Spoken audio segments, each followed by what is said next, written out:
नमस्कार दोस्तों, कैसे हैं आप सभी लोग। उम्मीद करता हूँ बहुत बढ़िया होंगे। एक और नए वीडियो में आप सभी लोगों का बहुत बहुत स्वागत है। इस वीडियो में हम रिएक्ट करने वाले हैं या डिस्कशन करने वाले हैं जे कृष्ण मूर्ति के ऊपर। ओके, वीडियो का टाइटल है thought is the response of memory. Obviously thought is the response of memory. देखते हैं, पहले हम सुनते हैं जे कृष्ण मूर्ति को और उसके बाद हम डिस्कस करेंगे जे कृष्ण मूर्ति क्या कहते हैं इसके बारे में। ओके, चलिए शुरू करते हैं। 3, 2, 1, लेट्स गो। और हाँ, आगे बढ़ने से पहले अगर आप लोगों ने चैनल को सब्सक्राइब नहीं किया है तो सब्सक्राइब जरूर कीजिए, और अगर आप लोगों को ये डिस्कशन वाले वीडियोस पसंद आते हैं तो इन्हें लाइक जरूर कीजिए। Is the response of memory. Memory is not only the remembrance of things past, but also thought which projects itself as hope in the future.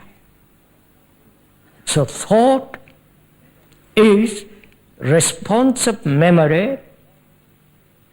Memory is knowledge. Memory is knowledge. ये basically chain create कर रहे हैं कि यहाँ पर इसको backward direction में समझा रहे हैं कि थॉट कहाँ से पैदा होता है, मेमोरी से पैदा होता है। और मेमोरी क्या है? जो आपके ब्रेन ने एक इंफॉर्मेशन है जो सेव कर ली है, एक नॉलेज है या इंफॉर्मेशन है जो सेव कर ली है, वही अपने आप को एक होप के तौर पे आगे फ्यूचर में प्रोजेक्ट भी करती है। ओके, फॉर एग्जाम्पल आपने किसी की कोई गाड़ी देखी, वो आपके दिमाग में सेव हो गई। ओके, और आप जब भी आगे कभी किसी गाड़ी को देखेंगे, किसी सुंदर गाड़ी को देखते हैं, आपने कोई महंगी सुंदर गाड़ी देखी, तो आपको एक उम्मीद पैदा होती है कि एक दिन मैं ये गाड़ी खरीदूंगा। एक पास्ट की मेमोरी फ्यूचर से जाके कनेक्ट हो जाती है, और एक थॉट यहाँ पर क्रिएट हो जाता है। किसका? एक तो गाड़ी का और एक मैं का, कि मैं ये गाड़ी खरीदूंगा। कौन खरीदने वाला है? मैं। तो ये इस तरीके से प्रोसेस यहाँ पर काम कर रहा है। Knowledge is experience. Knowledge is experience. That is, there is experience.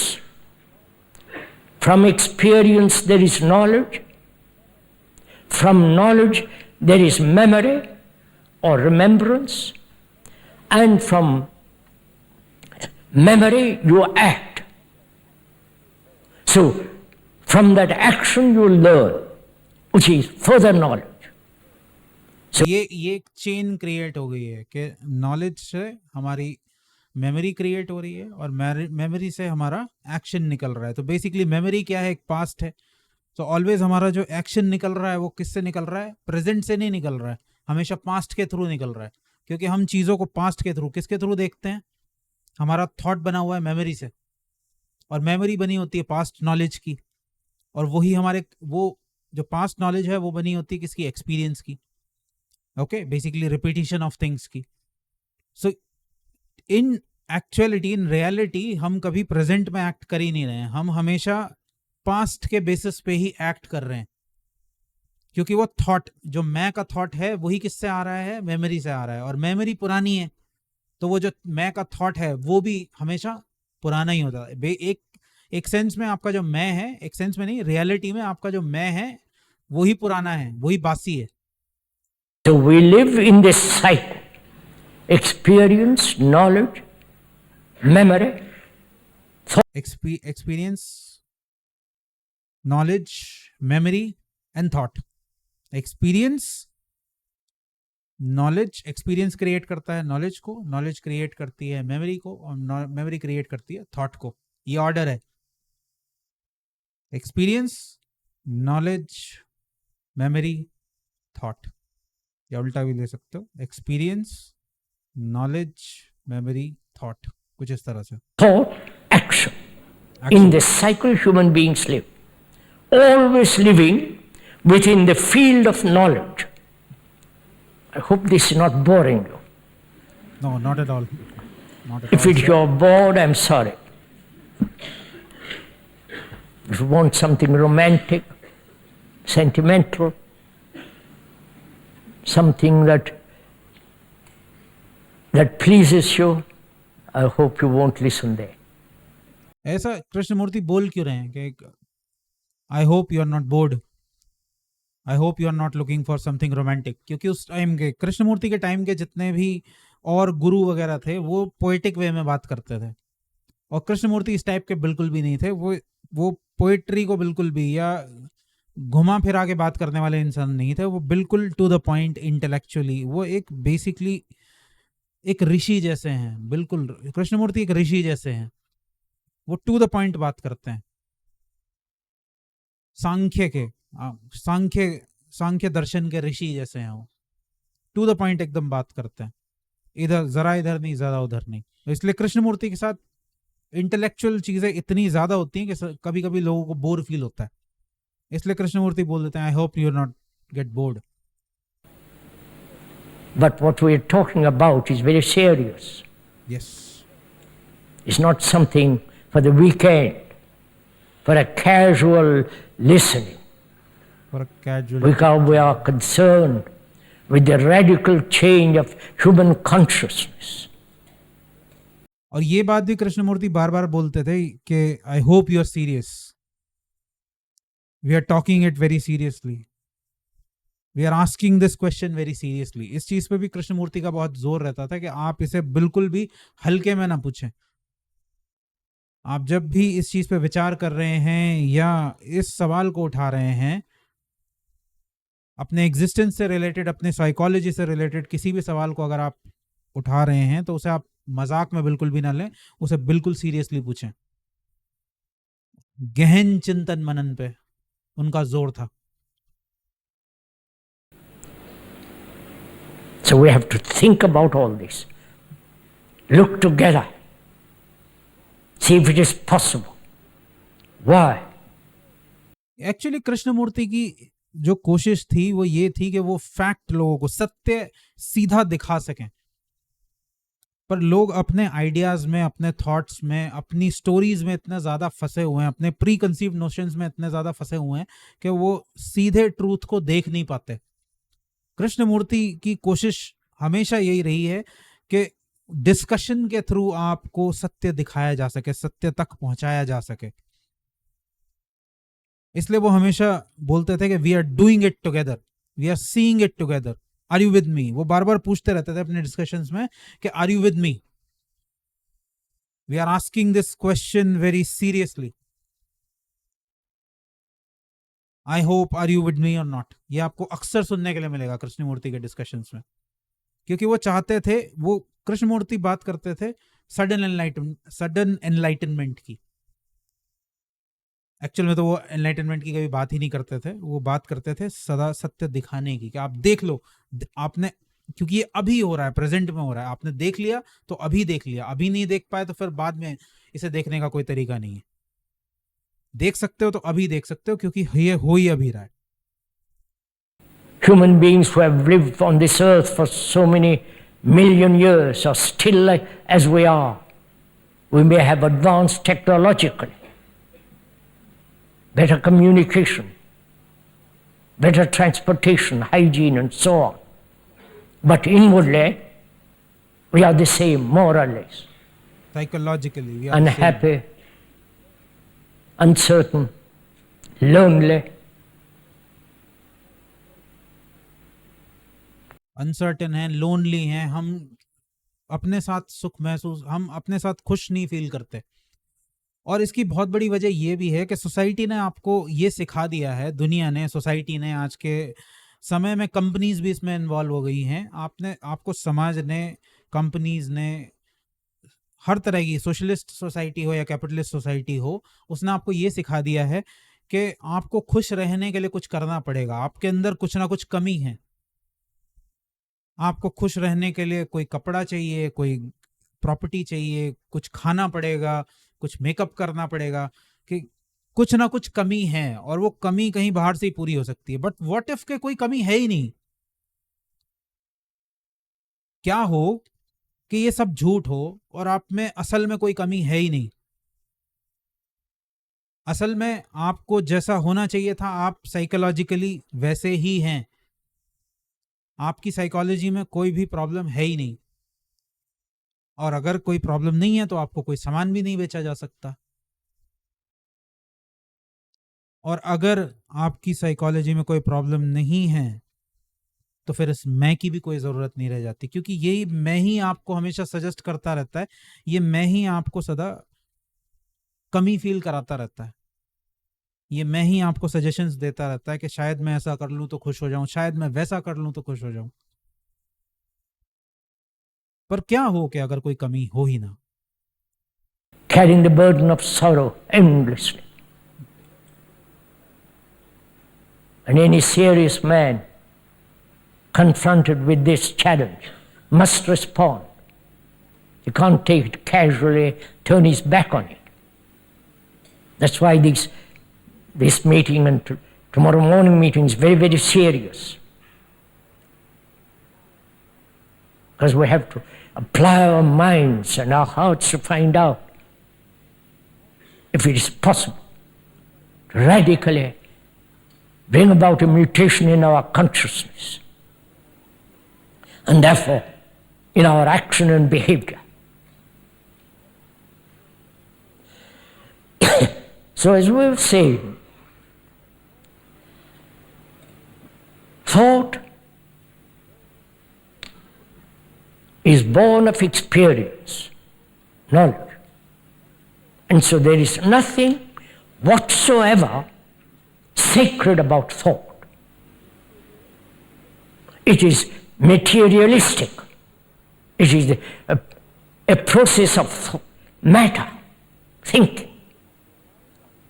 ये खास तौर पे फिलोसोफर्स के लिए बहुत समझने वाली बात है कि थॉट में कुछ भी नया नहीं है। हम बात करते हैं ओरिजिनल थॉट की या ओरिजिनलिटी ऑफ थॉट की, बट सही बात यह है या रियल बात यह है कि थॉट आ ही एक पुरानी बासी चीज से रहा है। थॉट का जो ओरिजिनेशन है वही पास्ट की मेमोरी से हो रहा है, जो कि बासी हो चुकी है, पुरानी हो चुकी है। तो थॉट अपने आप में नया कैसे हो सकता है?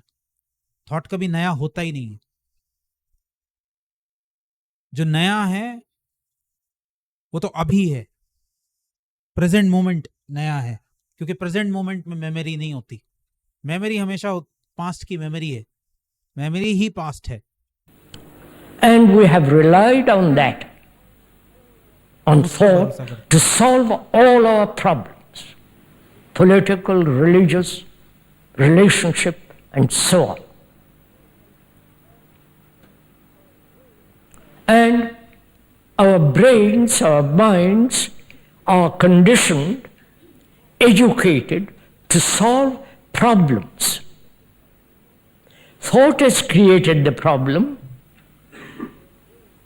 and then our brains, our mind are trained to solve problems.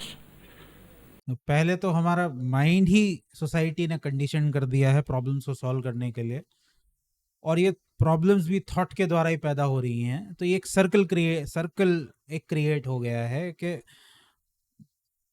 हम ह्यूमन बीइंग्स के पास एक खास तरह का टैलेंट है कि वो हर चीज को प्रॉब्लम में कन्वर्ट कर देता है और फिर उस प्रॉब्लम को सॉल्व करने की कोशिश करता है, जो कि प्रॉब्लम है भी नहीं, क्योंकि वो प्रॉब्लम आया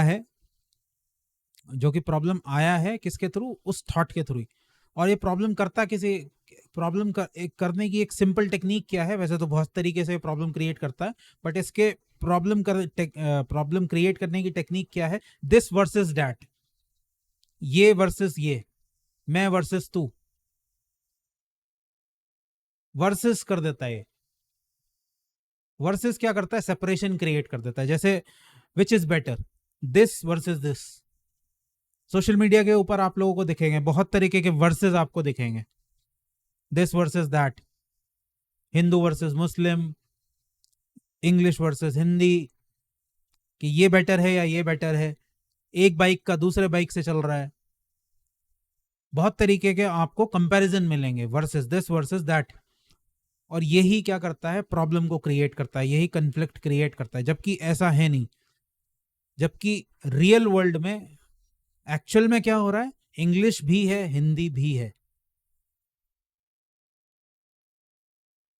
इंडिया में बहुत सारे कॉन्फ्लिक्ट चलते हैं, नॉर्थ वर्सेस साउथ का चलता है, या लैंग्वेज के बेसिस पे बहुत सारे कॉन्फ्लिक्ट चलते हैं, Hindi versus other state of languages. जबकि रियलिटी क्या है?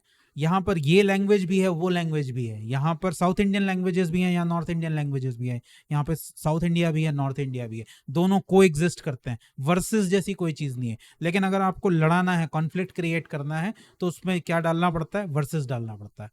वर्सेस क्या करेगा? कॉन्फ्लिक्ट क्रिएट करेगा। और ये वर्सेस आता कैसे है? दिस वर्सेस दैट आता कैसे है? थॉट के थ्रू। थॉट क्रिएट करता है इसे कि मैं अलग हूं, ये अलग है, और उस बेसिस पे प्रॉब्लम्स क्रिएट होती हैं कि अब प्रॉब्लम क्रिएट हो गई, अब इस प्रॉब्लम का सॉल्यूशन चाहिए।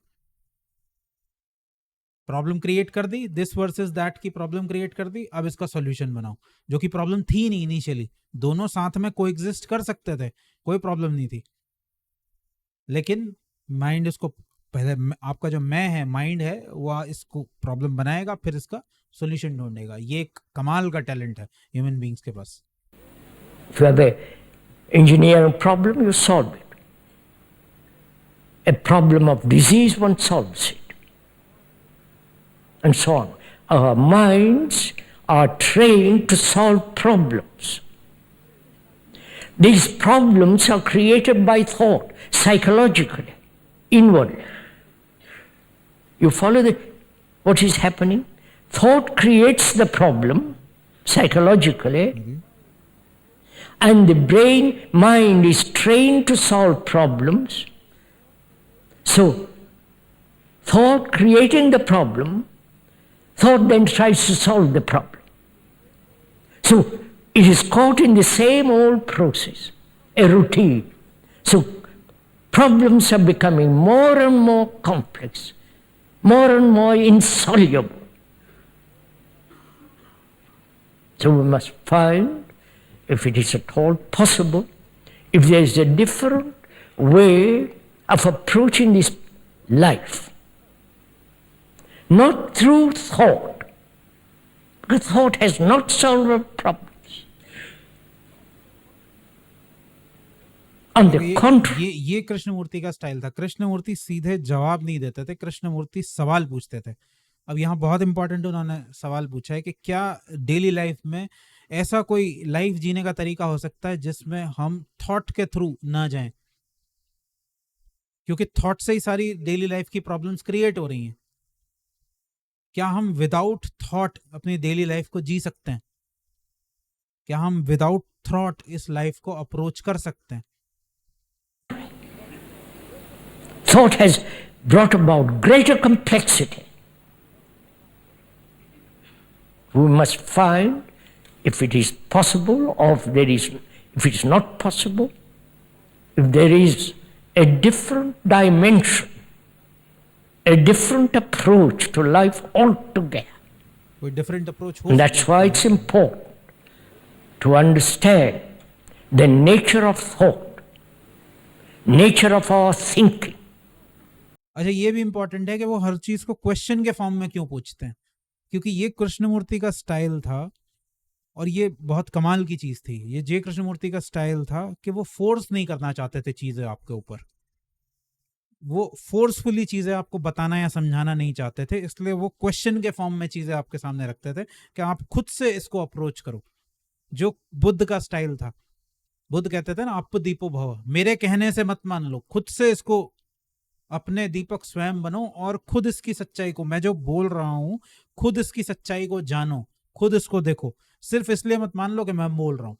इसलिए कृष्णमूर्ति चाहते नहीं है कि वो जो बोल रहे हैं आप उसमें बिलीव करें, वो चाहते हैं कि वो जो बोल रहे हैं उस चीज की सच्चाई को आप स्वयं देखें, खुद से देखें। इसलिए वो बार बार इस चीज को बोलते हैं, बोलते भी हैं, और वो क्वेश्चन के फॉर्म में हर चीज को आपको सामने रखते हैं कि क्या लाइफ को अप्रोच करने का कोई और तरीका हो सकता है, कोई डिफरेंट अप्रोच हम ले सकते हैं थॉट के अलावा। Our thinking is based on remembrance. Remembrance of things past, which is thinking about what happened week ago, thinking about it modified in the present and projected into the future. This is the movement of our life, which is an actuality. So, knowledge has become all important for us. But knowledge is never complete. Knowledge is about anything is still incomplete, will always be incomplete. अब क्यों कृष्णमूर्ति ऐसा बोल रहे हैं कि knowledge जो है वो ऑलवेज इनकम्प्लीट होती है? क्योंकि वो वर्ड्स के थ्रू आ रही है। हमने किसी भी चीज के बारे में जो नॉलेज ली है वो उसके एग्जिस्टेंस से नहीं समझा है, उसके होने से नहीं समझा है। हमने कुछ शब्द सीख लिए हैं। जैसे हम कोई पेड़ देखते हैं, कोई नारियल का पेड़ हमने देखा तो हमने उसका रंग देखा, उसके रंग को एक नाम दे दिया। हमने उसकी हाइट को देखा, उसको एक नंबर दे दिया। हमने उस पूरे पेड़ को एक नाम दे दिया। हम नाम के थ्रू नॉलेज लेते हैं और उस नॉलेज को हम समझते हैं कि हमने जान लिया। नाम देने को हम समझते हैं कि हमने जान लिया उस चीज को, जबकि नारियल के पेड़ ने कभी नहीं कहा कि मैं नारियल का पेड़ हूं। नारियल का पेड़ उसे हम बुलाते हैं। हमने अपने कन्वीनियंस के लिए उसे एक नाम दिया है, नारियल का पेड़ या कोकोनट ट्री। तो क्या शब्द दे देना ही जान लेना है? क्योंकि हमारी इंफॉर्मेशन का, हमारी नॉलेज का सोर्स क्या है? वर्ड्स। हम वर्ड्स दे देते हैं किसी भी चीज को और हम सोच लेते हैं कि हमने उसे जान लिया। हम अपने बारे में भी यही करते हैं। अपने बारे में भी सोचो, हमारे मम्मी पापा ने हमें एक नाम दे दिया है, माता पिता ने एक नाम दे दिया, हम उसी को अपनी आइडेंटिटी बना के घूम रहे हैं। लेकिन वो नाम तो काम चला हुआ है, क्योंकि हमें बुला के पुकारना था। कोई बाहर से हमें बुलाएगा तो एक नाम चाहिए, वरना बात करने में प्रॉब्लम होगी। लेकिन वो नाम असली तो है नहीं, वो हमें जन्म से कोई लिखा हुआ तो नहीं आया था कहीं पे, आपकी बॉडी पे कहीं लिखा तो नहीं था वो नाम। वो तो काम चलाने के लिए आपके माँ बाप ने दिया आपको। थोड़ी देर के लिए आप उस नाम को हटा दें तो हु एम आई, तब रियल क्वेश्चन की शुरुआत होगी। और वो नाम ही आय का भी एक सोर्स है। Therefore, knowledge is always goes with ignorance. Yes, क्योंकि प्रॉपर तो कभी होती नहीं। Knowledge always lives within the shadow of ignorance. That's a fact. It's not the speaker's invention. क्योंकि आपने चीज को जाना नहीं। कैसे वो बोल रहे हैं कि speakers, this is not the speakers infection, this is not the speakers invention, that's a fact. क्यों ऐसा वो बोल रहे हैं? क्योंकि आप वर्ड्स के थ्रू हर चीज को जानने की कोशिश करते हैं और वर्ड खुद इटसेल्फ इनकम्प्लीट है। वो आप ही की दी हुई डेफिनेशन है। वर्ड्स बेसिकली है क्या? वो आप ही की दी हुई डेफिनेशन है। आपने रियल में उस चीज को देखा नहीं, उसे जाना नहीं। क्योंकि रियल में किसी चीज को देखने में हो सकता है आपको अपनी पूरी लाइफ लगानी पड़े, लेकिन वर्ड्स देखे या कहीं पर पढ़ के उसके बारे में जानना, ऐसा लगता है कि हम जान गए। वो जानने का धोखा पैदा करता है। नॉलेज जो है वो जानने का धोखा पैदा करती है, भ्रम पैदा करती है। Conclusion, but that's so. So, love is not knowledge. Love is not remembrance. अच्छा, कृष्णमूर्ति कभी कभी लव की बात करते थे और कृष्णमूर्ति के मुंह से लव थोड़ा अजीब शब्द लगता है, क्योंकि लव वाले वो आदमी नहीं है। लेकिन कृष्णमूर्ति का बड़ा डिफरेंट मीनिंग है लव से। लव के लिए वो दूसरा एक और शब्द यूज करते थे, वो समझाने के लिए कई शब्द यूज करते थे। लेकिन अगर आपको याद हो तो कृष्णमूर्ति की भाषा में, कृष्णमूर्ति की डिक्शनरी में एक शब्द है चॉइसलेस अवेयरनेस। तो जब भी कृष्णमूर्ति बात करते हैं लव की, समझ जाइए वो बात कर रहे हैं किसकी? चॉइसलेस अवेयरनेस की। चॉइसलेस अवेयरनेस क्या है? ऐसी अवेयरनेस जिसमें थॉट एग्जिस्ट नहीं करता। Awareness without thought. चॉइस कैसे आती है? चॉइस भी तो थॉट के थ्रू ही आती है। ये कि ये, दिस वर्सेस दैट, चॉइस भी थॉट के थ्रू ही आती है। तो कृष्णमूर्ति जब लव की बात कर रहे हैं तो वो किसकी बात कर रहे हैं? चॉइसलेस अवेयरनेस की। ये हमेशा याद रखना। Love is not desire or pleasure. Desire, pleasure, remembrance are based on thought. ये क्लियरली समझ में आ गया होगा आपको कैसे? Our relationship with each other, however close, however near, if you look at it closely, is based on remembrance, which is thought. So in that relationship, actual Actually, though one may say you love your wife or your husband or your girlfriend, so on, it is actually based on remembrance, which is thought. वो क्या बोल रहे हैं basically कि जब भी आप किसी यही इसी चश्मे से, इसी पास्ट के चश्मे से या इसी रिमेम्बरेंस के चश्मे से आप अपने आसपास भी देखते हैं, अपने रिलेशनशिप्स को भी देखते हैं। जब आप अपनी गर्लफ्रेंड या अपनी वाइफ या मदर या फादर को देख रहे हैं तो आप ये भूल जाते हैं कि आप एक इंसान को देख रहे हैं। आप वहाँ पर एक फ़िल्टर लगा देते हैं, मदर का, फादर का, गर्लफ्रेंड का या वाइफ का। तो जैसे ही आपने एक पर्सन की तरफ देखा और आपने बोला कि ये मेरा वाइफ है या मेरा हस्बैंड है, तो वाइफ एक फ़िल्टर है, क्योंकि सोसाइटी की लगाई हुई कंडीशंस उसके साथ आ जाती हैं कि वाइफ को ये करना चाहिए। वाइफ शब्द लगाते ही दिमाग में क्या आना चाहिए कि वाइफ की ये ड्यूटीज़ होती हैं। तो आप फिर उस पर्सन से ये एक्सपेक्ट करना शुरू कर देते हैं कि इसे इस डेफिनेशन में, सोसाइटी की बनाई हुई डेफिनेशन में फिट होना चाहिए। अगर वो उस डेफिनेशन में फिट नहीं होता है तो फिर आपके क्लैशेस होते हैं। आप ये भूल जाते हैं कि आप पास्ट के चश्मे से, पास्ट के फिल्टर से उस पर्सन को देख रहे हैं। आप ये भूल जाते हैं कि आप एक इंसान को देख रहे हैं, ना कि एक शब्द को। आप इंसान की जगह एक पास्ट के मेमोरी से आए हुए शब्द के फिल्टर से उस पर्सन को देखना शुरू कर देते हैं, डेफिनेशंस बनाने शुरू कर देते हैं उस आदमी के बारे में। यही जजमेंट है, यही जजमेंटल होना है। आप पहले ही तय करना, आप देखिए अपने दिमाग के इस बिहेवियर को कि आपका दिमाग जो है वो कैसे जजमेंटल होना स्टार्ट कर देता है किसी भी पर्सन से मिलते ही उसके बारे में, क्योंकि वो पास्ट के थ्रू से देख रहा है। Okay? Therefore, in that there is no love. तो जब भी आप ऐसे देखते हैं तो कोई लव नहीं है उसके अंदर। लव का मतलब ये बिना थॉट के देखना। जो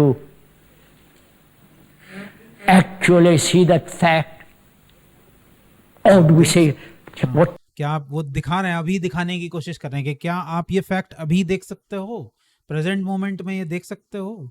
ये कृष्णमूर्ति का तरीका था कि वो आपको तभी दिखा देना चाहते थे। ये कोई टेक्निक नहीं है, ये देखने का रियल तरीका है, यही असली तरीका है। अगर आप रियलाइज करना चाहते हो तो अभी कर सकते हो।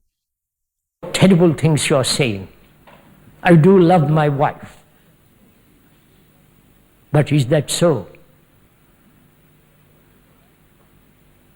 Can there be love when there is jealousy, possessiveness, attachment? ये जो जेलेसी, पोजेसिवनेस, अटैचमेंट की बात कर रहे हैं कृष्णमूर्ति, ये किसके साथ आती है? थॉट के साथ। जब थॉट प्रेजेंट होता है तो जेलेसी होगी, एंगर होगा, पोजेसिवनेस होगी, एनवी होगी, ये सारी चीजें एग्जिस्ट करेंगी। लेकिन जब लव होता है, प्रेम होता है, प्रेम एग्जिस्ट करता है, तो प्रेम को एग्जिस्टेंस की भाषा बोलता है। वो हटाता नहीं है किसी भी चीज को, वो स्वीकार करता है हर चीज को। वो चॉइसलेस है। क्यों वो स्वीकार करता है? क्योंकि इसका सिंपल सा आंसर है, क्योंकि वो चॉइसलेस है। लव की अवेयरनेस में चॉइसलेसनेस होती है। वो रिजेक्ट नहीं करता, वो एक्सेप्ट करता है। लव एक्सेप्टेंस की भाषा बोलता है। वो अपने आप में समा लेता है हर चीज को।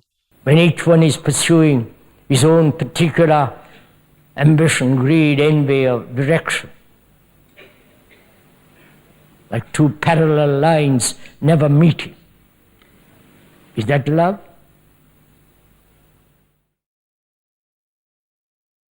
ओके, सो कृष्णमूर्ति ने तो बेसिकली ये वीडियो तो 10 मिनट का ही था, लेकिन डिस्कशन करते करते ऑलमोस्ट हाफ एन आवर हो चुका है। So thought is the response of memory. मैं ऑलरेडी काफ़ी चीज़ें इसके ऊपर बोल चुका हूँ कृष्णमूर्ति के साथ साथ। आप लोगों का क्या सोचना है मुझे कमेंट सेक्शन में लिखकर ज़रूर बताइएगा, और इस ऑर्डर को ज़रूर अपनी लाइफ में एनालाइज करने की कोशिश कीजिएगा कि थॉट कैसे मेमोरी का रिस्पॉन्स है।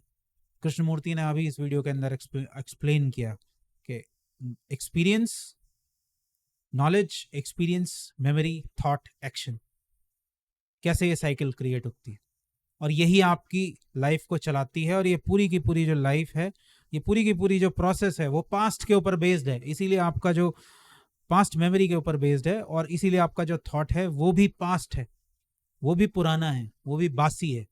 और इसीलिए क्योंकि वो थॉट बासी है, आप एक पुराने चश्मे, पास्ट के चश्मे से पूरी लाइफ को देख रहे हो, इसीलिए पूरी लाइफ बासी हो जाती है, पूरी लाइफ पुरानी हो जाती है, कुछ भी नया नहीं दिखता आपको लाइफ के अंदर। हर चीज को आप कंपेयर करते रहते हो, हर चीज को आप जज करते रहते हो। देखो अपने माइंड की इस हिपोक्रेसी को कि कैसे वो जज करता रहता है हर चीज को पास्ट के चश्मे से देख देख के। वो हर चीज के ऊपर लेबल लगाता रहता है, बिना लेबल के आपका काम चलने नहीं देता। जैसे ही आप किसी चीज के ऊपर देखते हैं तुरंत वो नाम चिपका देता है। जैसे ही नाम चिपकता है आपको लगता है कि मैं इसे जानता हूं, और जैसे ही जानते हैं तो फिर आगे उसके बारे में जानने की कोई जरूरत महसूस नहीं देती, तो सारी लाइफ बोरिंग लगती है आपको। लगता तो है कि सब जाना हुआ है, आगे क्या जानना है। चांद की तरफ देख के लगता तो है कि चांद को जानते हैं, क्योंकि विकिपीडिया पे हम कभी चांद पे गए तो नहीं है, लेकिन विकिपीडिया पे चांद के बारे में इतना कुछ पढ़ा है, तो लगता ही है कि जानते हैं हम चांद को। जबकि एक्चुअल में अगर आप चांद पे जाएंगे, उसे असल में एक्सपीरियंस करना चाहेंगे, तो उसमें तो बहुत मेहनत लगेगी, अपनी सारी लाइफ भी आपको डेडिकेट करनी पड़ सकती है। ये करता है थॉट आपके साथ। ओके, तो चलिए इस वीडियो को यहीं पर एंड करते हैं। अगर वीडियो आप लोगों को पसंद आई है तो इसे लाइक कीजिए और चैनल को सब्सक्राइब जरूर कीजिए। मैं मिलूंगा आप लोगों से अगले वीडियो में। Thank you so much for watching. Bye bye, see you next time.